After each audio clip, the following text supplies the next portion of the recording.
On est toujours avec Frédéric Mion, directeur de Sciences Po, dans cette interview exceptionnelle pour Sciences Po TV. Monsieur Mion, après ces questions d'actualité sur votre entrée, on va essayer d'en savoir un peu plus sur vous, sur votre parcours. Alors, vous avez été comme nous étudiant à Sciences Po, on le sait. Et à l'époque, est-ce que ça vous est passé par la tête de vous dire « un jour, j'occuperai le bureau du directeur » ? À l'époque, je crois pas loin du monde. À l'époque, je dois à la vérité dire que j'étais un étudiant de Sciences Po assez peu présent dans les murs de Sciences Po. Je pense que la figure du directeur m'était à peine connue, je connaissais son nom, mais je ne suis pas sûr que je l'aurais reconnu. C'était Alain Lancelot à l'époque ? C'était Alain Lancelot. Je ne suis pas sûr que je l'aurais reconnu si je l'avais croisé au détour d'un couloir ou a fortiori dans les rues de Paris. Et à aucun moment à l'époque, je ne m'imaginais que j'aurais la chance un jour d'occuper ces fonctions. Vous avez un meilleur souvenir à nous raconter sur vos études à Sciences Po ? J'ai un souvenir que j'ai raconté souvent à vos camarades au moment de la rentrée, qui est un souvenir lié à la chute du mur de Berlin, et donc je ne vais pas y revenir ici parce que ça ferait vraiment rabâchage d'anecdotes mille fois répétées. Il y a un autre souvenir peut-être plus cocasse, qui est le fait que moi je suis entré à Sciences Po dans ce qui s'appelait à l'époque la deuxième année, qui est l'équivalent de notre actuelle quatrième année, donc ça aurait été un début de master en quelque sorte. J'ai fait une deuxième année relativement assidu. J'étais, pour tout dire, je venais pour les confs, pas beaucoup pour les cours. Je n'étais pas un excellent élève. Et donc, certains se reconnaîtront dans ce portrait. Vous croyez ? À la fin de l'année, on apprenait ses résultats par voie d'affichage, en fait, rue Saint-Guillaume, sur les murs du 30 rue Saint-Guillaume. Et donc, c'était au mois de mai ou de juin. Le jour où les résultats sont affichés, je vais les consulter et mon nom ne figurait pas sur la liste des admis en troisième année. Suprême humiliation.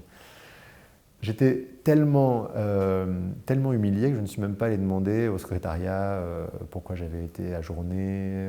Je suis parti en vacances sans demander mon reste. Et par une espèce de miracle que je ne m'explique toujours pas aujourd'hui, dans le courant du mois d'août, j'ai reçu les papiers d'inscription en troisième année, ce qui donnait à penser que malgré tout, j'avais été admis en troisième année. Ce que j'ai compris après, c'est que en fait, si j'avais été collé en fin de deuxième année, c'est que j'étais défaillant en éducation physique, qui était à l'époque une matière dans laquelle au moins l'assiduité était obligatoire. C'était quoi ce que vous faisiez en sport ?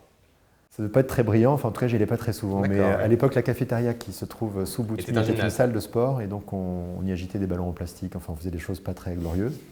C'est d'ailleurs peut-être pour ça que ça a été supprimé. Et donc je présume que dans sa clémence, l'administration à Sciences Po est très clémente encore aujourd'hui, croyez-moi, je présume que dans sa clémence, l'administration, dans le courant de l'été, s'est dit bon, est-ce qu'on a vraiment envie de le coller ou est-ce qu'on le laisse passer, et qu'ils ont fini par se décider pour m'inscrire malgré tout en troisième année. Dans tous les portraits qui vous sont consacrés, bon maintenant c'est presque devenu un poncif, donc je vais aller vite là-dessus, on vous dit élégant, chic, c'est récent ou vous l'étiez déjà à l'époque ? Ça, il faudra le demander à mes camarades, j'ai aucun souvenir de ce que je portais jadis. C'était encore les pantalons pas de def ou c'était fini ? Alors, je suis vieux, mais pas au point que vous semblez. Non, je veux pas être désagréable. Juste pour vous situer un petit peu les choses dans le temps, les pantalons pas de def, c'est les années 70. Oui, pardon. Donc dans les années 70, j'avais 5, 6, 7 ans. Mes parents n'étant pas très à la mode, je doute même que j'ai porté des pantalons pas de def à l'époque. Donc dans les années 90, qui étaient celles où j'étais élève à Sciences Po, on portait sans doute des choses assez vilaines aussi, mais plus des pantalons pas de def. C'est aussi un autre poncif qui revient dans les portraits, je fais tous les poncifs d'un coup, qui vous sont consacrés, on parle de vos fameux réseaux.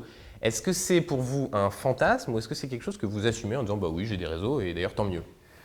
Alors, je n'ai pas lu grand-chose sur mes réseaux, mais bien sûr que j'ai des réseaux, vous en avez aussi et je m'en réjouis pour vous. Et je pense d'ailleurs que l'une des vertus d'une école, c'est d'ailleurs quelque chose que je m'escrime à dire à vos camarades à toutes les rentrées, c'est qu'on s'y forge des liens d'amitié, des liens de camaraderie, des liens parfois très, très forts, qui seront un outil, un capital, une richesse incroyable tout au long de la vie.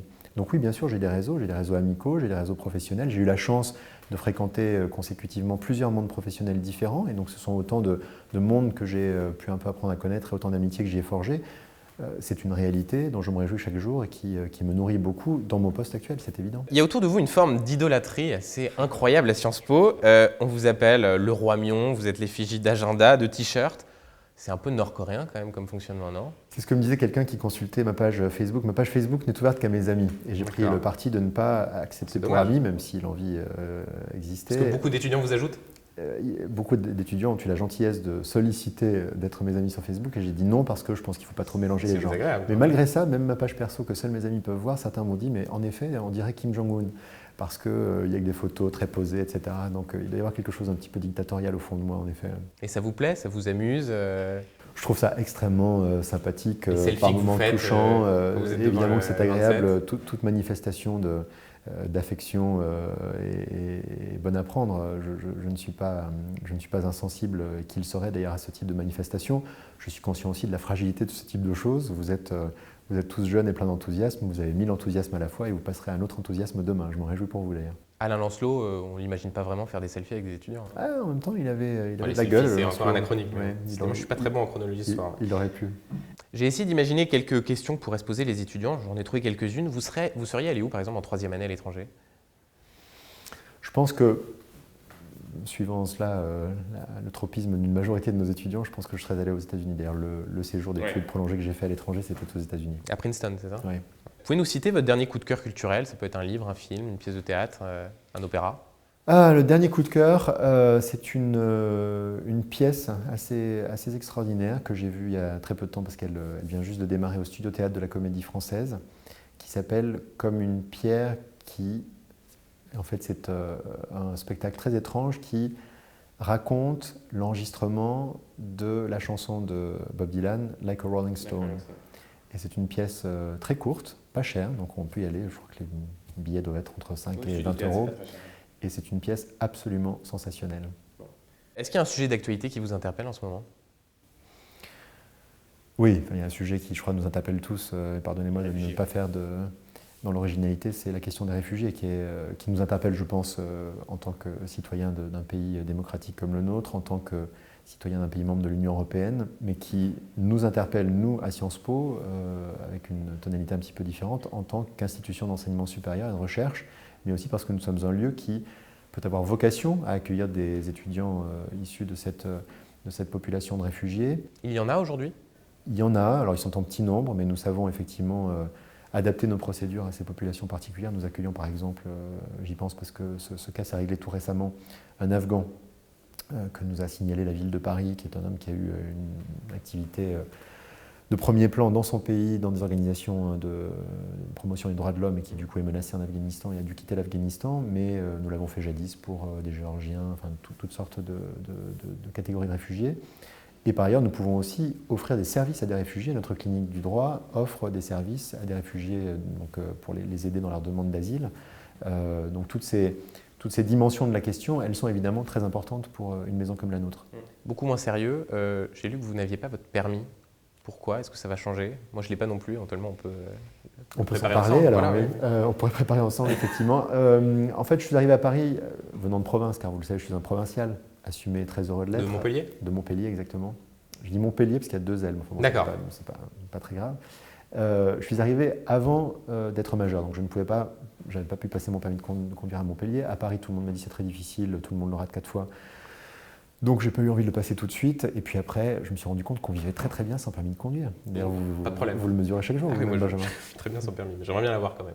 Toute dernière question de cet entretien. Est-ce que le matin, en vous rasant, vous pensez à votre succession, votre propre succession à la tête de Sciences Po? Ah d'accord, donc je croyais que vous me demandiez si je réfléchissais déjà à qui serait mon successeur. Non, si vous voulez, on peut en parler aussi d'ailleurs. Oui, ce serait désagréable de dire ça. Non, j'avoue que je n'y pense pas tellement parce que même si je suis à mi-mandat, j'ai déjà un petit peu accompli un temps significatif dans cette maison. Je ne suis qu'à mi-mandat et que la suite me semble encore assez loin. En même temps, c'est vrai que j'ai beaucoup de mal à me projeter dans autre chose que Sciences Po aujourd'hui, ce qui implicitement signifie que je me vois ici pour plus longtemps, mais in fine, la décision, ce n'est pas à moi qu'elle appartiendra. La décision d'être candidat, oui. La décision d'être reconduit, ce n'est pas moi qui peux la prendre, donc nous verrons. Merci Frédéric Mion d'avoir répondu aux questions de Sciences Po TV. Merci à vous. C'est la fin de cet entretien exceptionnel. On se retrouve très vite sur Sciences Po TV.